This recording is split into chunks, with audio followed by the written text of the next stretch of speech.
pleasure to welcome you to this side event, very important side event on investment for better climate action and building synergies and partnership for a resilient HKH. Thank you very much for joining, especially our esteemed panelists who are already here and some might be joining.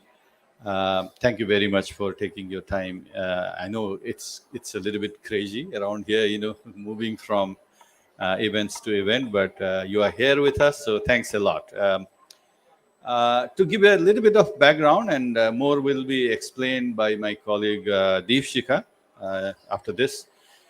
This side event is directly linked to the ministerial declaration signed in October 2020 amid COVID pandemic, by ministers of our 8 regional member countries, and and also to embark on the HKS call to action. And then preceding that, actually, what was happening is ECMOD worked on a very detailed scientific analysis, which is basically the backbone of the declaration. The declaration, I'm sure if you have looked at it, it very much focuses on environmental sustainability and also improving the livelihood of mountain communities, which I think it's clear for this ambition. It is very important that we take urgent climate actions. There will be more discussion. Previous speakers talked in depth about the vulnerabilities, the impact, so I will not go into it. But urgent climate actions are needed, and for that, climate financing is something which is very, very important. And in COP26 last year in Glasgow, ECMOD presented a concept of the investment which we call Mountains of Opportunity Investment Framework, or MOIF in short, and we'll talk a little bit. My colleague will explain a little bit more about that. So what we intend to do is, through the deliberations of esteemed panelists here, to go through it a little bit more, and go a little bit deeper into exploring what are the challenges and opportunities for taking forward. And what we see is this is an opportunity for us to, take forward the concept of MOIF. Basically, not just keep it at a concept level, but also make it a little bit more living kind of concept and move forward. So basically, that's what we are intending to do. I'll not take much time because I am also very eager to listen to you. So with that, I will give the floor back to Deepshika. Thank you. Thank you. Thank you so much, Dr. Arun. And thanks, everyone, for joining. Considering the paucity of time, we will not screen the HKH climate change videos, which were intended to. So for that, please join us at 5:30 if you have time to see all the videos we have been working on from our member countries on disasters, on opportunities, and livelihoods and other issues. So yeah, I think now I just need to present on Mountains of Opportunity Investment Framework. And I would like to really thank CARA, the program, which was launched by FCDO. MOIF is being now developed under CARA as part of one of the initiative at ECMOD. Yeah, so I'll just go with my slides quickly.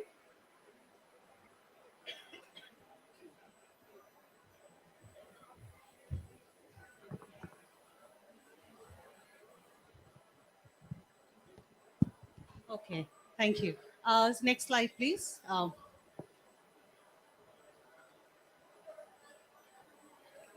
Next slide, please. It's not working. Yeah.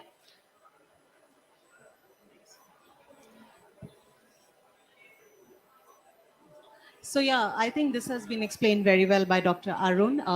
What we call is the HKH. It supports a third of humanity. one of the third largest ice reserves, 4 global biodiversity hotspots, 10 major Asian river systems, and it supports the livelihoods of 240 million people living in the mountains and 1.65 billion people living downstreams. HKH is also at the front line of the climate crisis.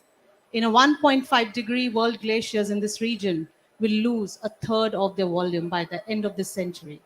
Climate induced disasters will increase, impacting lives and livelihoods. Therefore, ambitious climate actions for the HKH is needed to protect the pulse of the planet.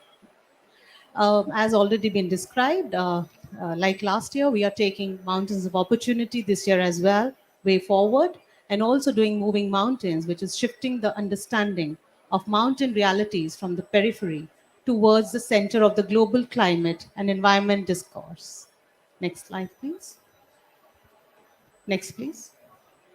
So journey so far, as mentioned earlier also, the MOIF concept was presented at COP26. It was supported by our member countries. It was supported by FCDO as well. Next, please. Can someone help me with the slides? Internal engagement with the themes and regional programs presented to RMC's conceptual design, aligning with development of EC mode strategy. Next, please. So the MOIF concept ready to pitch to the external audience. Where are we now? Which one? Sorry. Yeah. Okay. So MOIF, now where are we stand with MOIF? So the idea was developed, idea was seeded last year with our member countries and with our partners. Now in this year, what we did was we started working on unfolding. What will it entail? How will it work? How the investment framework will work? So MOIF is a concept which is ready to pitch to the external audiences now. It is defining EC Mode's role and agreeing on potential partners.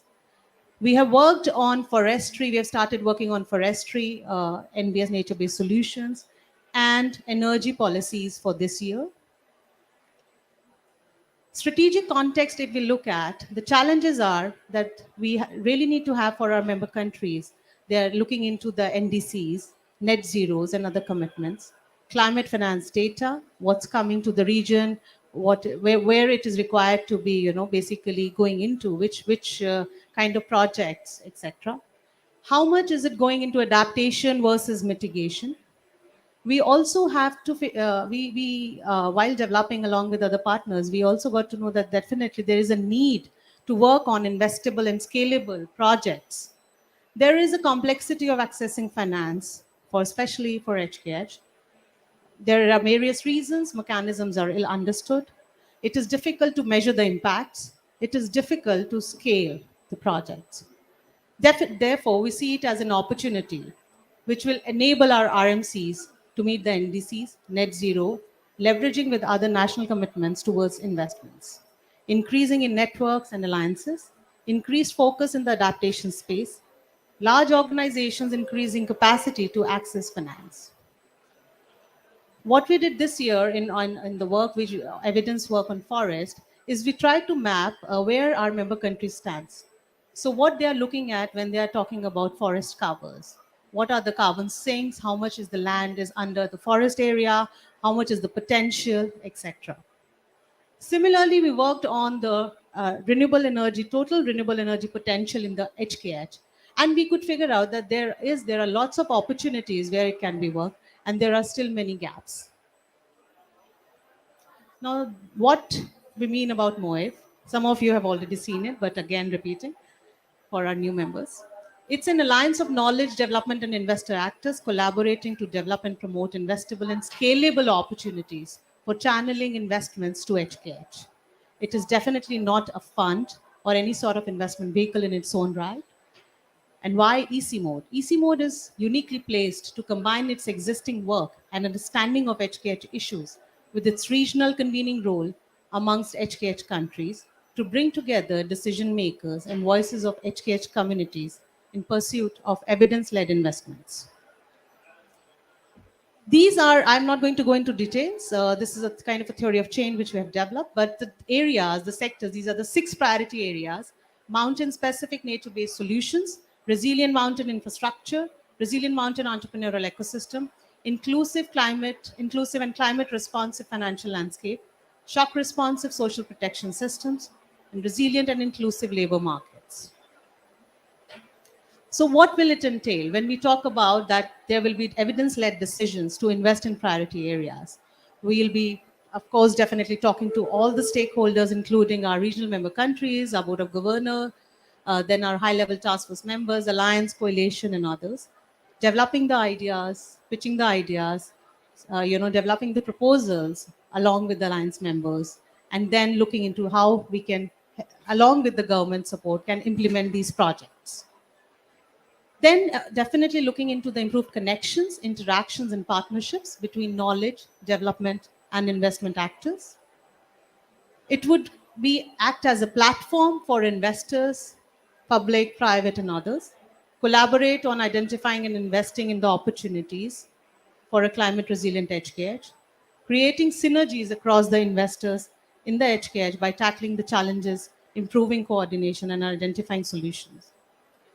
Coalition of actors, apart from the investors, we are also looking at other partners, knowledge, policy, scaling, development, and others. What we are looking at is that EC mode will have a role on leadership in co-designing and implementing, convening and coordination, supporting the scaling of evidence-based solutions for a climate resilient edge cage. With our member countries, we are looking at strong support from the member countries in implementation of the plans and the projects, and definitely facilitating the project implementation.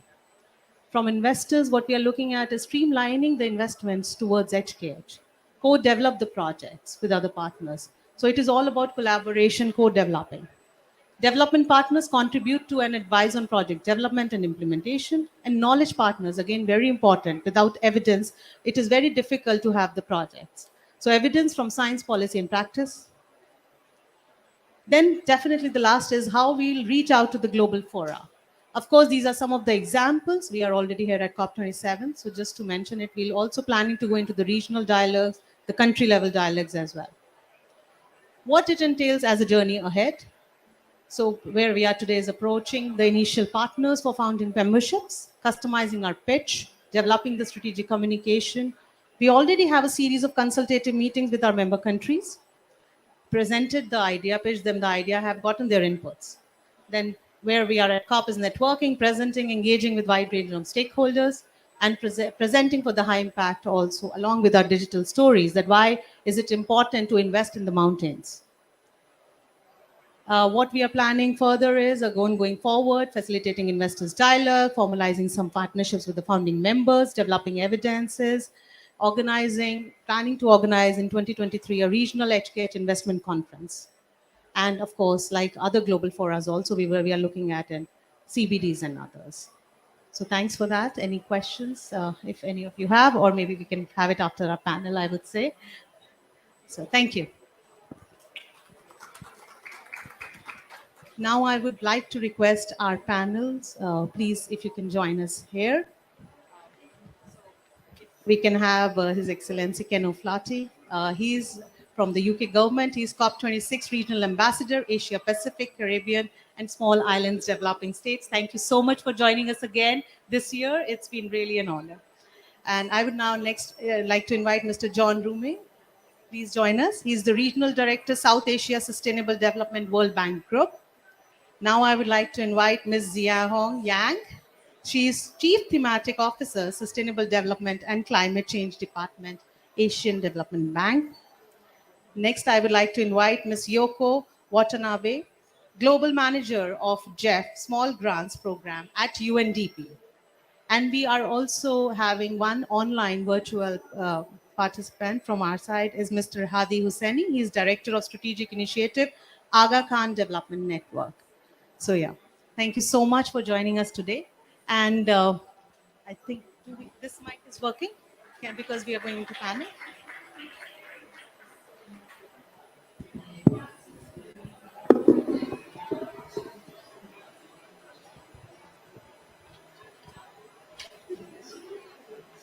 So now my first question is to you, sir.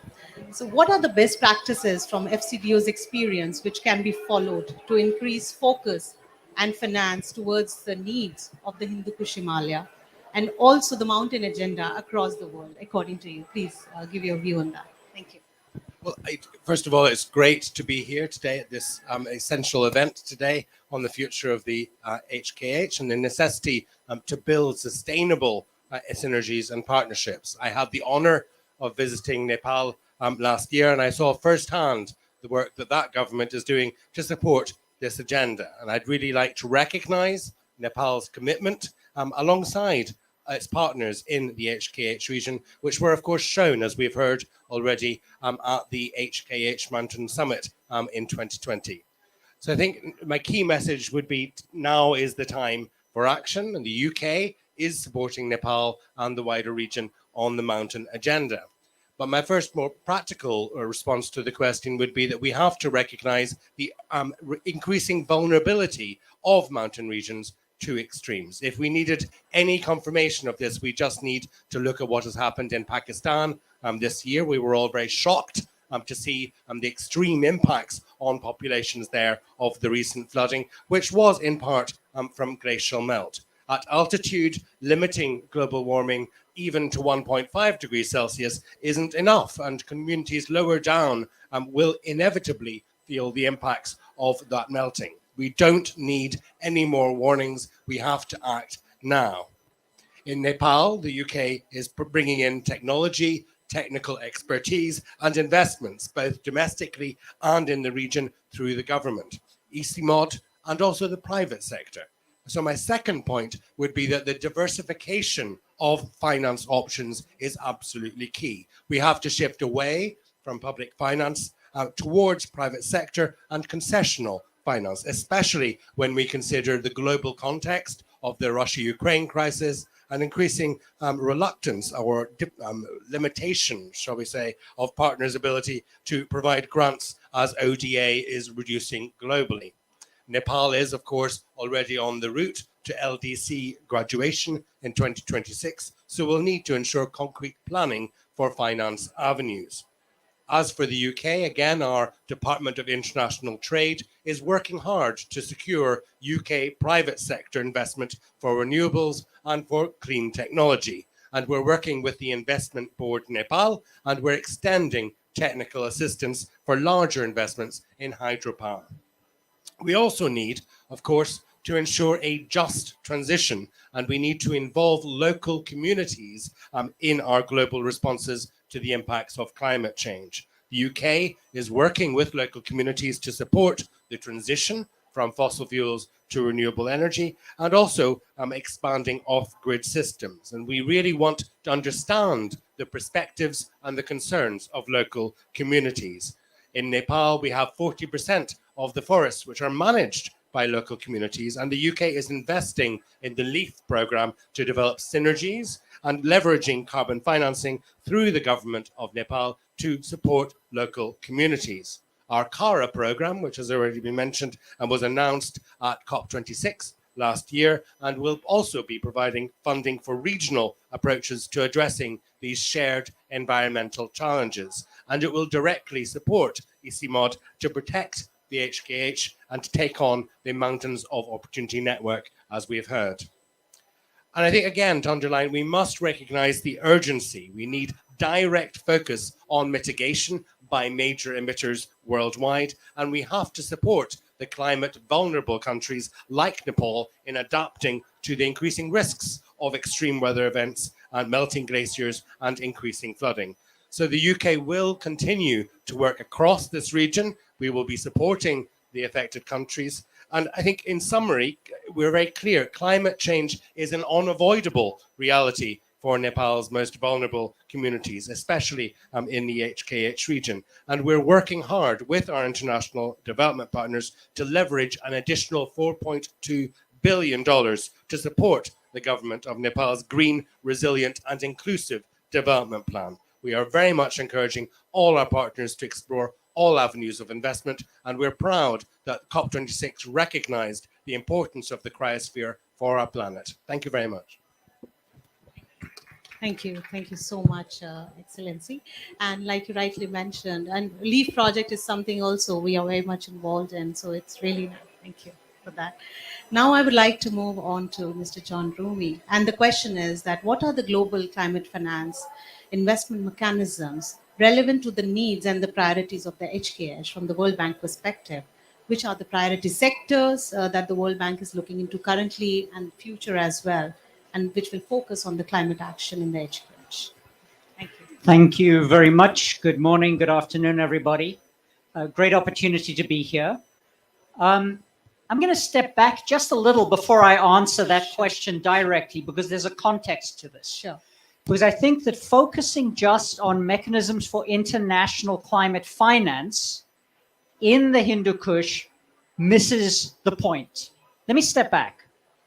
Clearly, these countries are very vulnerable to climate change. Climate change is here now. It's not something in the future. It's already hitting the economies, and it will continue to hit these economies in the future, taking 10, 15, 20% out of GDP unless some action is taken. That impact will also be on the poorest regions in these countries and the poorest people in these countries. So while it's all very well and good to talk about international commitments on mitigation and net zero, frankly, for the countries we're talking about, this is not relevant. Adaptation and resilience is the number one opportunity. There are opportunities for export of hydropower, which will help the countries, but Bhutan and Nepal should do that because it's in their own best interest to do it, not because they're going to dent the international emissions numbers. Of course, you need to advocate and argue and make sure our friends in the green zone do their job to help bring those numbers down. But Nepal, Bhutan is going to be on the receiving end of this. Second point, it's good from an analytic and a focus point of view to focus on mountain zones. But in reality, countries folk at a country level, number one. And number two, you can't separate climate from development. We've started doing a bunch of climate and development reports. I launched the one in Nepal about 3 weeks ago, and we're highlighting a number. These bring together challenges on development and climate into one integrated measure. And the answer is countries and regions have to look at climate and development in a fully integrated way. And so if you then ask, what are the priorities for these countries? I'm going to talk mainly about Nepal because we've completed the CCDR. We're about to start the Bhutan one. What is the most important number one priority? What we call WAFE, water, agriculture, and forests in an integrated way. Because the impact is going to be through flooding on rural communities. Agriculture needs to change. Nepal needs more water supply to respond. Forests need to be developed. People need to respond to forests. And it needs to be done in an integrated way. You can't deal with forests over here, agriculture over there, and all the different pieces. And it doesn't matter, frankly, whether it's climate finance or development finance. You've got to do something on water resources. You've got to do something on agriculture. It's an integrated piece. Second issue is resilience of infrastructure.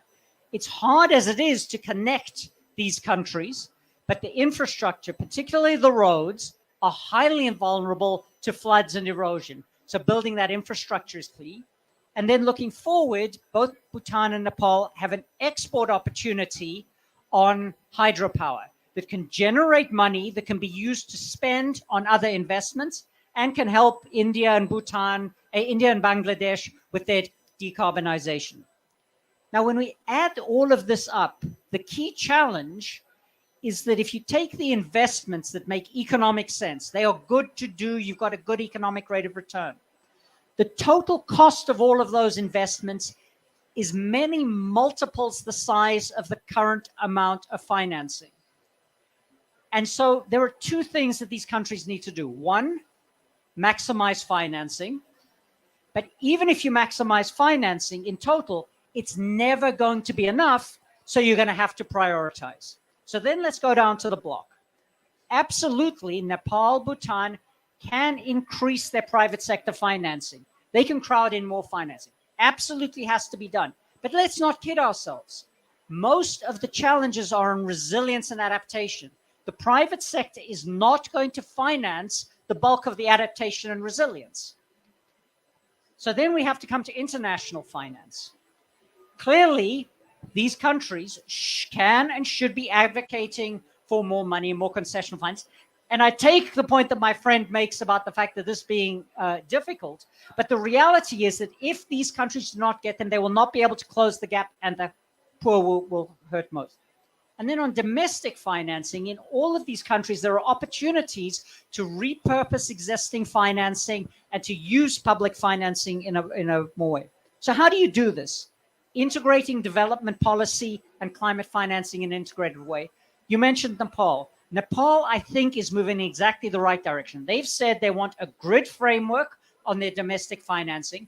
The donors have come together with a Kathmandu declaration to support this. This is the best way to mobilize this international financing to put it together. A second opportunity is to try and think about global carbon markets. There are opportunities. Let's not kid ourselves that there's going to be billions of dollars flowing in the next 2 to 3 years. But I'm willing to bet that by the late 2020s, there's going to be a much bigger carbon market, voluntary and more formal. And so Nepal, Bhutan, these other mountain kingdoms and mountain areas can put in place steps now to build the plumbing, create the assets, and be ready to capture that opportunity when it comes. In fact, there's a meeting right now in the World Bank Pavilion talking about an initiative called Scale, which will do precisely that. Final comment. I've talked about country level action, all absolutely important, but there are regional opportunities for these countries to come together. Some of this has got a big financial price tag, hydro investment, but some of it is also collaboration. Okay, from the north, from the northern mountain countries, if you can manage floods, your southern partners are going to be better off. But if they cut air pollution, there'll be less decay of the glaciers. So there is an opportunity to work together on this. There's opportunities to share knowledge. There's opportunities to build capacity for common information systems. These do not take a lot of money, and they can be invested in very quickly to move forward. So around this set of issues, the World Bank Group is very keen to use this framing to shape our support to these countries. Just 2 weeks ago, the Minister of Finance from Nepal was in Washington for our annual meetings. And it was the most heartening comment I've ever heard. He turned around and he said, my priorities are protecting the mountains and the products that come from the mountains, developing rural communities and agriculture, and building a green wall through all of it. That's his priorities. That's what he wants us to support. And through our discussions, we're talking about using that as a frame, in addition to the grid, as a key part of the grid, to drive this agenda forward. So, been a little provocative, but thank you very much. Thank you. Thank you. Thank you so much, John. And it was really good to, when you mentioned about the impact of like the water disasters and the air pollution, how there we can talk at the regional level about all these issues. Thank you so much for that. Now, moving on to our next panelist, Ms. Zia Hong Yang from ADB. My question to you, ma'am, is that how you see the current investment scenarios, whether from public or private sector, going into the HKH region? And how do you see the role of the government in mobilizing or executing these fundings? Like, how does it basically, ADB also works in the HKH region? Thank you so much. Thank you. I think it becomes easier after our UK, XCDO, and World Bank discussion. Just give a bit of background on myself. Before this current job on climate change and sustainable development, I have been actually working as a country director in Pakistan for 5 years before I'm in this climate change field. So I know personally how hard it is in the mountain regions and then the livelihood issues and so on and so forth. So I think it's a great question. I also want to take a step back on what are the key issues we are looking at now. So to me, I think there are 3 things which is terribly needing in those mountain regions. Wherever you travel, you will see it. First of all, the very, very short and lack of infrastructure there. The mountain region, lack of electricity, lack of road, lack of water availability. Every corner, every community you go, it's hardly you can see the electricity can actually cover those areas. So there is a big deficit in resilient infrastructure, number 1. Number 2, what? Because currently we have a lot of attention on the Pacific, right? But however, the mountain community need more attention. I think she summarized so well. It covers such a large population inside of this mountain area, but also downstream, 1.6 billion people, and it's growing very, very fast. So this region needs big attention, needs more attention, needs specific attention. I think this is why we all sitting here to really call for action. This is what we need. And we don't have a lot of scientific literature so far. The data availability in this region is still very limited. So we need to use like IT systems, satellite imagery, many different ways to explore, to look at this. What are the specific issues we are facing? How we do like a assessment, risk assessment. Then we can formulate a better design, better planning, a better project design. So that's number two. Scientific analytical work is very much needed, knowledge needed in this region, specific knowledge I'm talking about. Number three, institutions. If you travel in those areas, you will see are we having a lot of government extended offices in those regions? We are short of. Let's be honest, because it is very difficult to reach the public services in those areas. I have personally traveled to many, many mountain areas in Nepal, India, Pakistan, Afghanistan. So all of the regions, 8 countries, have been with them. I see these are the 3 challenges we are talking about. So now to your question on what government can do. Government can do a lot. This Easy More initiative on the framework is a great start. But what we need to do more is how each country can really formulate a very good policy to actually unlock the private capital. We understand the private capital to these regions are very, very limited. So what are the opportunities we can and be able to create like bankable projects?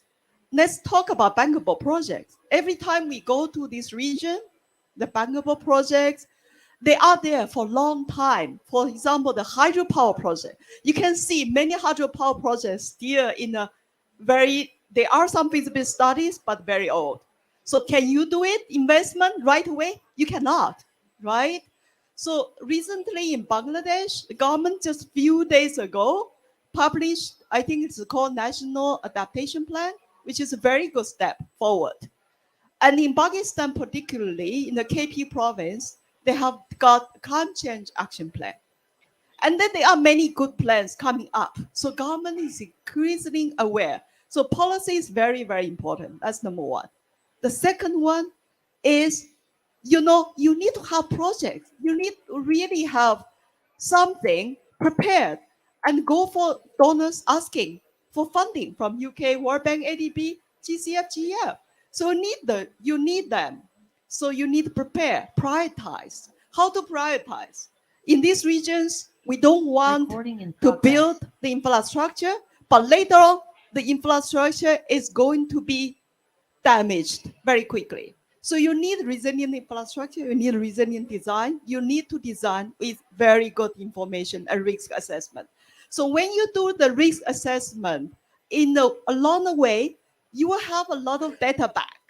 You collect data, you will have the data, you need them, you build the institution, you have the capacity building, working with the local community, the community resilience program, very important.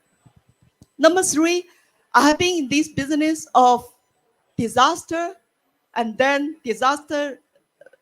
post-disaster management, post-disaster assessment for a long time. I was involved in 2005 flood, 2010 earthquake, etc. Now the current flood. So what can we do? We have to transfer our focus from the post-flood reconstruction, build back better, which is very important, to a broad disaster risk reduction and preparedness in this region. Very, very important. So in Pakistan, what we did, we created a fund called National Disaster Risk Management Fund. ADB financed 70%, the 30% is financed by others. So which is very, very important. We invested 200 million, which is too small. We should invest more. So lastly, what I try to say is I'm now leading an effort we call the IFCAP, innovative financing for climate change in Asian Pacific. That means if we put a cap in the temperature of the climate, there will be a big hope. So in that if cap mechanism, we are going to leverage private capital. So the public investment will be $1. We are leveraging $3 to $4 coming out of that. So we try to launch it next year. So let's see, we try to mobilize 2.5 billion US dollars to mobilize 9 billion US dollars investment in Asian Pacific. With this, I hand over to my colleague. Thank you. Thank you so much. Thank you, ma'am. So it was really good to know about IFCAP. Thank you so much. And now, do we have Mr. Hadi online with us? Not yet. Okay. So I would like to move on to you with a question on what are the challenges and the barriers to financing climate actions for all funders, with your experience, whether it is policy, capacities, political, social instabilities, and also what mitigative measures that could be considered, and specifically focusing on HKH from your perspective and experience. Thank you. Well, thank you very much. It's an honor to be here with distinguished panelists here. I'm not sure, after three great speakers, it's easier or more difficult to follow, but it's an honor to talk about. I'm Yoko Watanabe, and I'm a global manager of the GF Small Grants Program implemented by UNDP.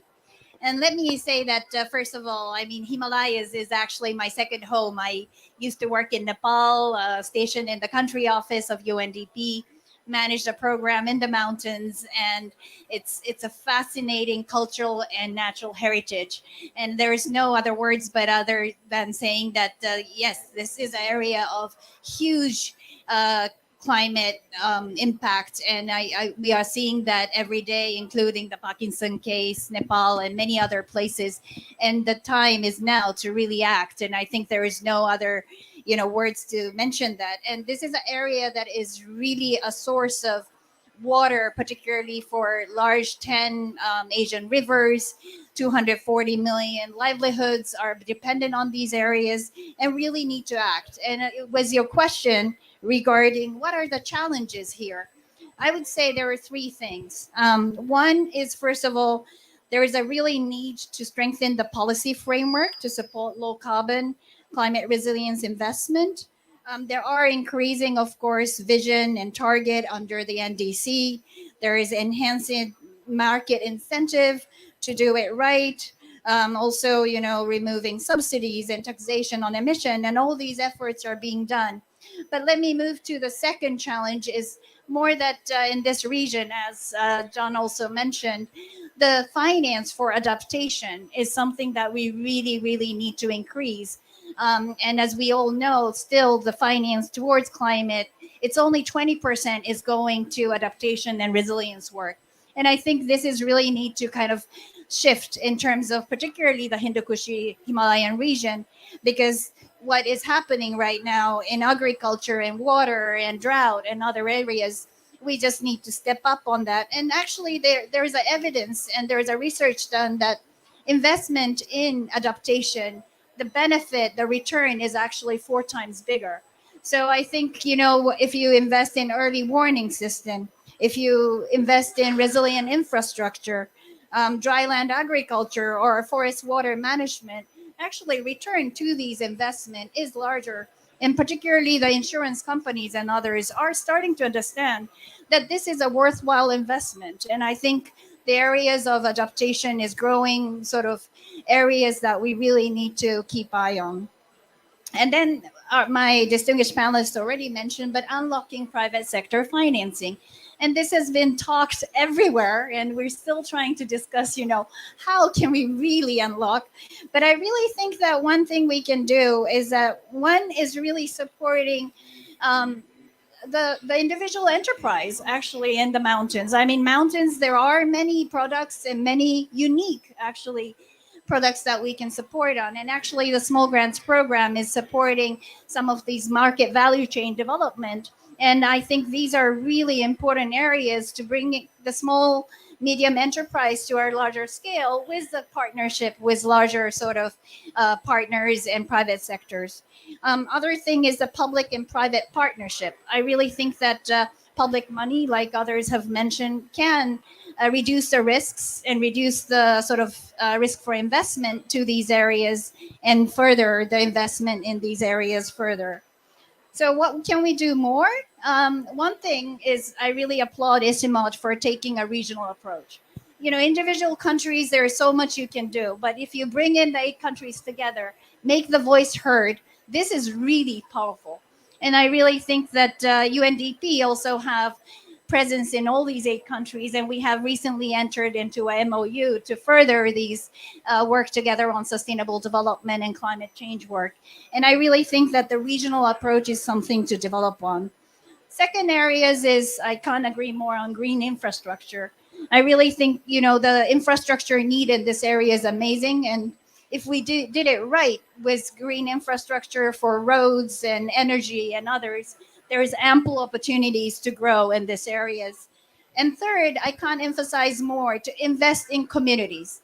I mean, I think this is really the key because, you know, if you see Nepal, Bhutan, India, basically what people are actually on the ground are managing these natural resources. And here that's where we come in as a small grants program from the GF and UNDP, is that scale is not only about money. I think scale is about long-term commitment, working together, scaling up these work with partnerships. I mean, it's not only about money is something that I think we need to work, you know, remember about, and bringing in the different partners like communities, government, private sector, and work as a platform, working together is something that we can nurture further. So with that few words, I'm really looking forward to the further dialogue today, and thank you very much. Thank you. Thank you so much for that. And just to refer, we are also working now trying to figure out the CFN network, the Climate Finance Network, which UNDP has also started, and it's also being supported by FCDO, a part of it. So it's also about how we are looking at the synergies. We can explore together, unlocking the MOU.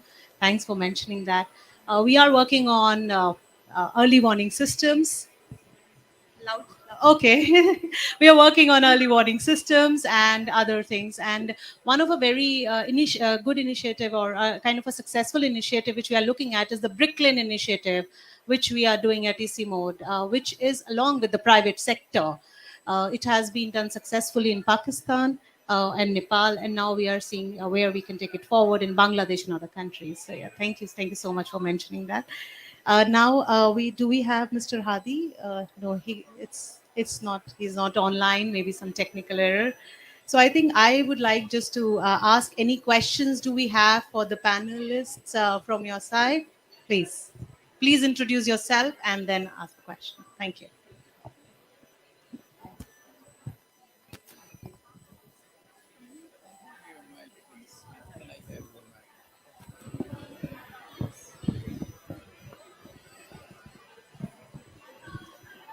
Hello, I'm Warifte Murshid. I'm from Bangladesh, but I'm based in Bhutan. And we are not only representing ICI Mod, but we are also representing Gross International Nature. That's one of the organizations we have in Bhutan, Nepal, and Bangladesh. We work with small communities to promote transboundary environmental solution. So the things that you have mentioned, we are closely working with the rural communities, but we want to reach out to your level with advocacy, which becomes very difficult for us at the end when we have a successful work. Especially, I want to mention about Cox's Bazar. We have worked with the local communities of Cox's Bazar in this recent cyclone, and the community that we have worked last year is not there. It's not existing anymore. They're like they're homeless. So we work with those kind of people, and we would like to ask that how can we communicate, how do you see youth to be part of it, to help you to promote these transboundary environmental solutions more? Can you let us know, please? I can give you a quick answer from my practical experience in this region. I hope that will be helpful. We have one project in the northern area, right? So currently the early warning system is one of the things really lacking. So especially the cross-border early warning system, the cross-bordering river basin early warning system, all very lacking of the information. So what we did is, if at the project level, so we create a community level early warning system. So if there is already, you can see some signs. So they phone call to the next station to tell them, look, there's flood coming, please get prepared. So manually transfer down the chain, cascading down, which is very helpful. So, we can't wait for the comprehensive multi-hazard early warning system to be established. Of course, everyone sitting here would want that to be established, but that's not going to be happening overnight. So I think your youth organization like you can create a wonderful, platform for some projects. You start with the projects over in that mountain regions, and gradually raise your voice, and it would be very useful, beneficial to save a lot of lives in those contexts. Just to add to your youth call of action, the Small Grants program actually have youth as a very strong target group, and almost 50% of our project, we support actually 27,000 projects around the world in 128 countries, and we invested over close to $1 billion through small grants. But I think youth really bring in the innovation, the new thinking, digital technology, many things, and we've been really supporting those innovative ideas. And I think what you can do in many of these countries, we do call for proposals every year, and you could apply.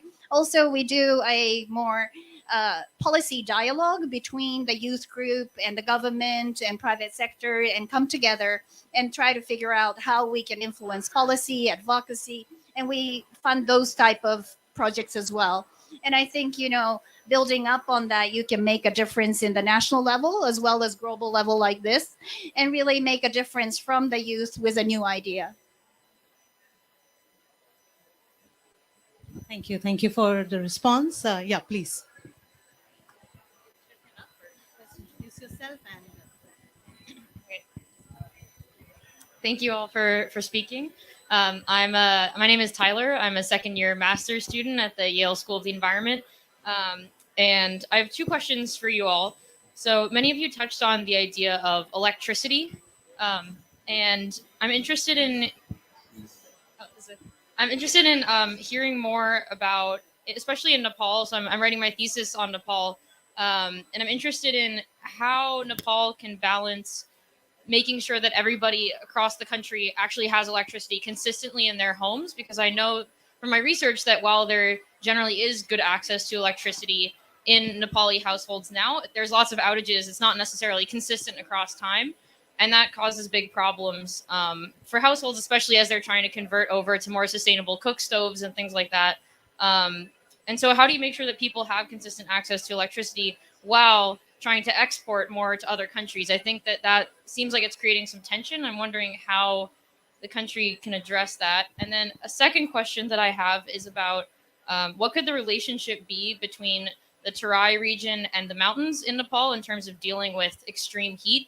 I know I spoke to a lot of people who said, in the Terai regions, that I don't need to have a plan for extreme heat because I can go to the mountains where it's cooler. But of course, as you've all mentioned, there's these extreme risks in the mountains, and that's not necessarily a safe environmentally place that people can escape to. And so again, there's that, similar to the electricity issues, there's this tension, and how do you balance that?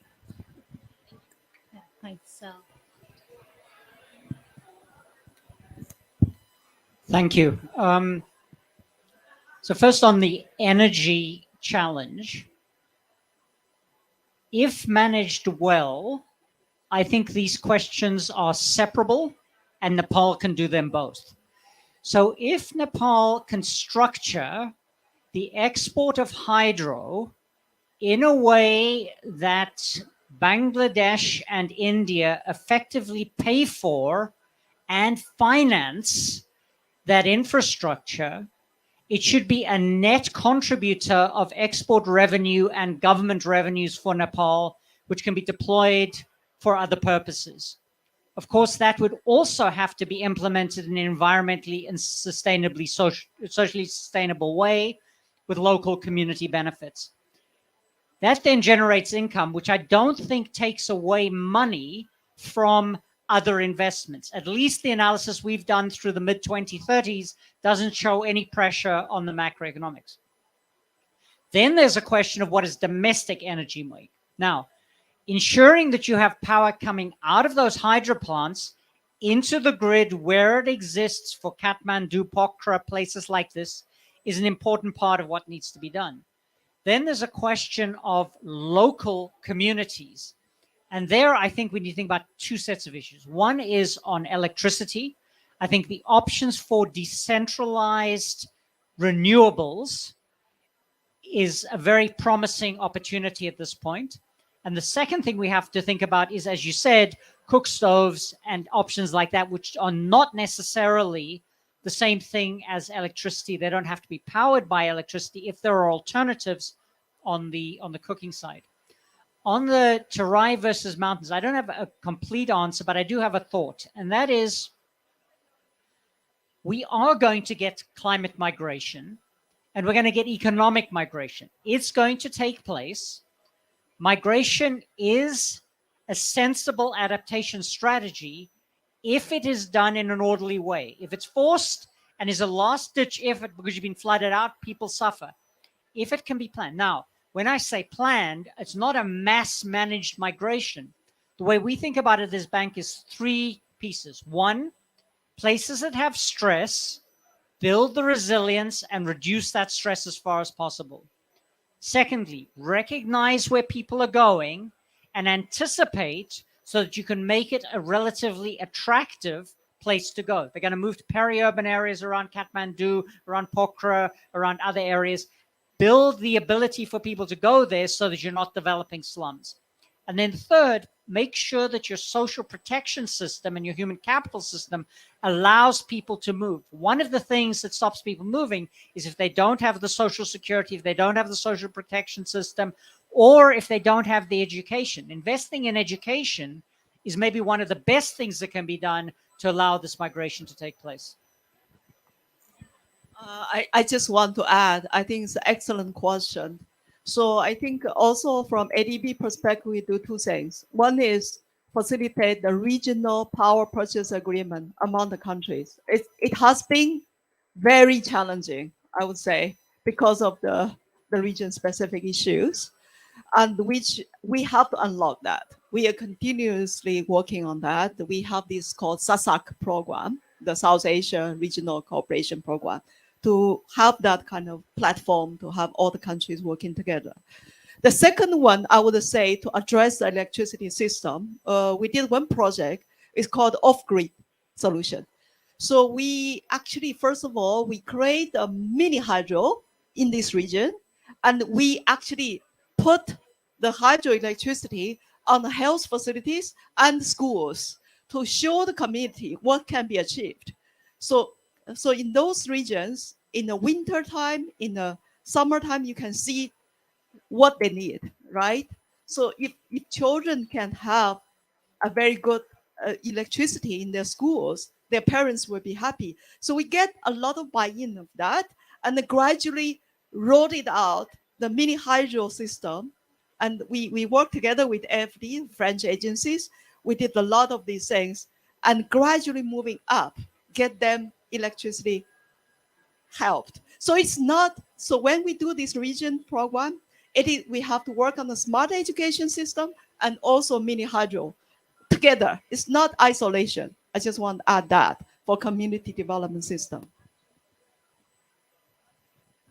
Thank you. Thank you for that response. I got to know that Mr. Hadi Hussaini has joined us online. Is he there? I am, yes. Can you hear me? Yeah, we can hear you. We can't see you. Can we have, yeah, okay. Can we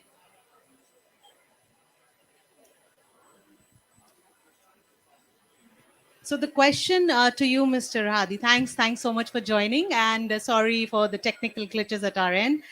So the question to you is that, the kind of basically looking at the examples on the interest to climate investors, and what would be a potential for a blended finance approach. So for example, taking the specific topic, if we talk about is air, water security, disasters, biodiversity for life and livelihood in HKH. Over to you. Thank you. No, thank you. It's a good opportunity. It's a great question, and one of the things I wanted to take the opportunity to kind of share in this context. There's one really interesting initiative that the Aga Khan Development Network that we have been piloting and trying in the high mountain communities in countries in Tajikistan right now, in Kyrgyzstan. What we did basically is we sat down with both the national governments and the municipal governments of some of these high mountain secondary cities. And we said, which of your cities, which of your communities are most at risk from the impacts of climate change? Where are you most focused? Where are you most worried? And once we had that understanding, we actually went through those cities and we tried to understand from a city perspective, what would you need to be able to enhance your resilience? What are the things that what are the investments that are required? And we ended up with this massive laundry list. We ended up with a very big kind of understanding of all the fantastic work that could happen. But the reality is that to actually invest in all of those areas, you would need to have a very, very enabling environment. So with the government of Switzerland, with the governments of Tajikistan and Kyrgyzstan, with the cities of Narin and Koro, what we have piloted is an intervention which is essentially setting the stage for blended finance. And what we're doing is we're basically creating there's a resilient towns, and it's resilience to economic shocks, to environmental shocks, to the impact of climate change, to social stability as a result of the impact of climate change.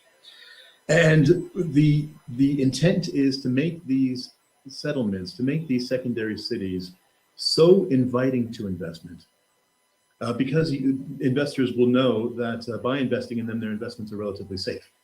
That if you invest in a city like the ones that are being established by these countries, not only will your investment survive the impact of a potential climate emergency, but it'll actually help people thrive and help address some of the big risks. So what does that mean? What does that look like? First thing we did is we came together and with the state created a governance setup. We created steering committees where you had representation from the private sector, you had representations from communities, from civil society. We brought everyone together under the government's big hat and actually came to try to understand what a vision for the future of these settlements would look like. What is a resilient city in the high mountains of the Pamir Hindu Kush? Sorry, can you hear me okay? I think I might be having a pause there. Is my connection okay? Can you hear me?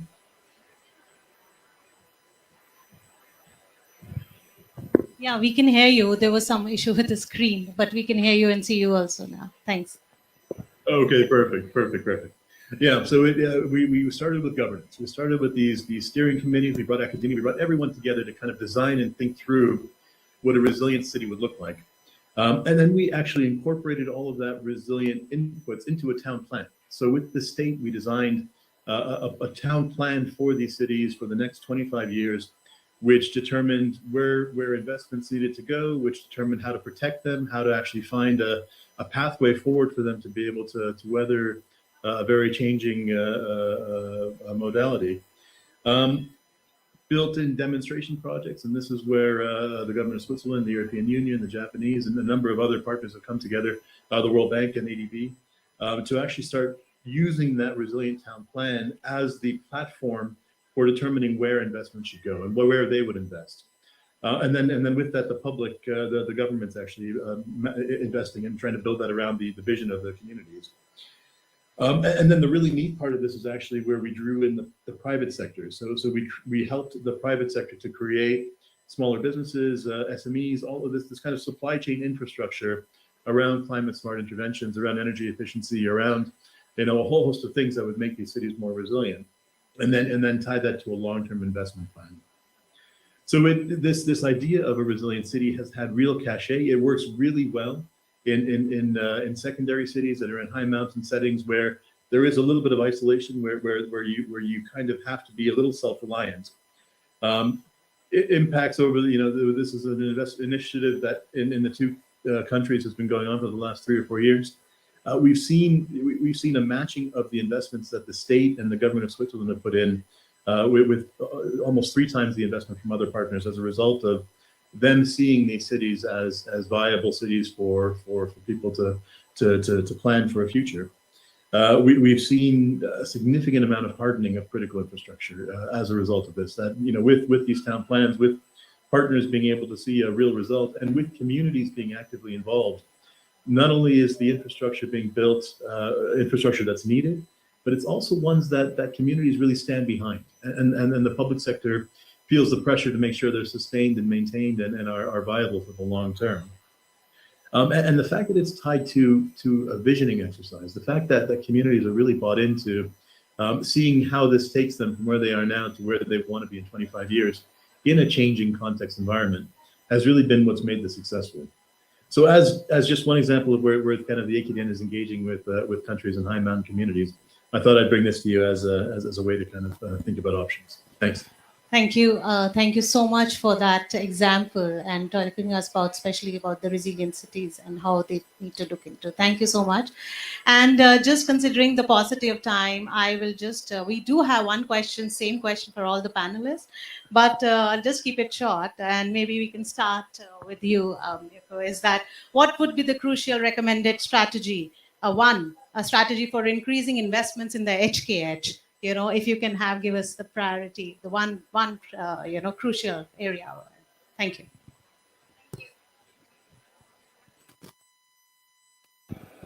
Hello? Yeah, great.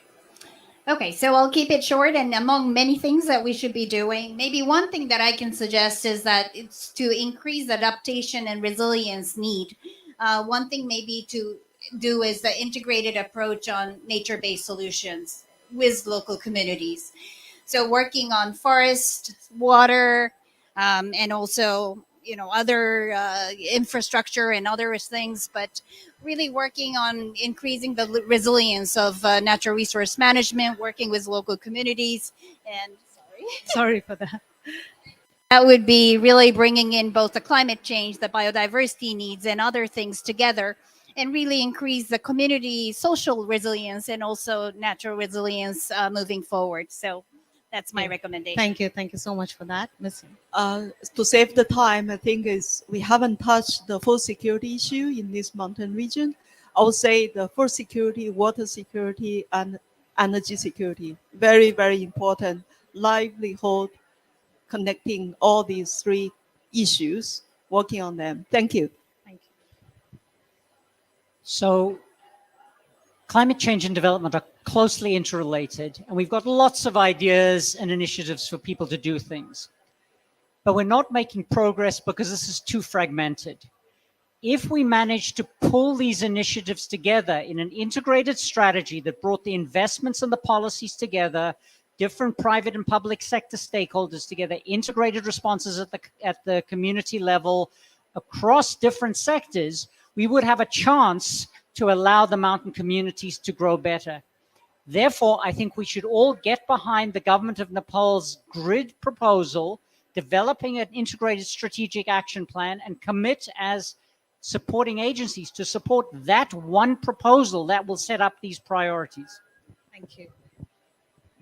I think 2 points for me. One would be the diversification of finance, as I mentioned earlier. I think bringing together public, private, philanthropic, and other sources of finance will be key for the years ahead. And I think another theme really emerging quite strongly is the importance of regional cooperation, both between governments. But I think I also ask myself the question, do we need to do more to think through the communication strategies around the cities downstream, which will be facing the impacts of what is now happening in the Himalayas? Thank you.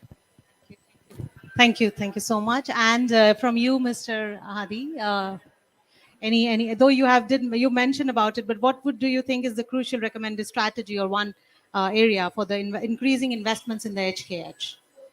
Please. Mr. Hadi, can you? I think the one thing that would make it, I can, yeah. The one thing that I would recommend in terms of being able to really draw in investment is have investments rooted in the vision that communities put forth. Really having activities, things that are brought forth ground truth and actually very actionable and very sustainable by communities. That's where we'll have the best ROIs on our investments, but that's also what will make investors, it will be compelling for investors to jump in. Thank you. Thank you for that. Thanks, our esteemed panelists. Now I would like to invite my colleague, Dr. Babar Khan, our Senior Ecosystem Specialist and also responsible for our regional coordination with our regional member countries. Over to you, giving a vote of thanks and closing remarks. Thank you, Deepshika. Let me thank our distinguished panelists and speakers for the wonderful interventions, I would say, based on the learnings and lessons and experience from the region. As you mentioned, ma'am, that you've been working in Pakistan, particularly in the north. I heard from that area, actually. So that touched me. And the points, the suggestions you actually gave are very relevant, very important, and indeed it's the time of our to work together. Not only in terms of themes and thematic areas, we need to integrate water, energy, food, ecosystems, and many others like climate change as cross-cutting, and then tourism in terms of exploitation and use of natural resources. But at the same time, it's very important to work together between the actors and the partners who are financing different programs and projects with their certain, obviously, organizational and institutional objectives and interests, at the same time considering the interest and benefit of the local communities, the natural ecosystems, biodiversity, and other many things which are being impacted by the climate and its changing climatic patterns in the mountains. You very rightly mentioned mountains being the very fragile ecosystems actually need a lot more attention in the development, but at the same time in terms of conservation and community development.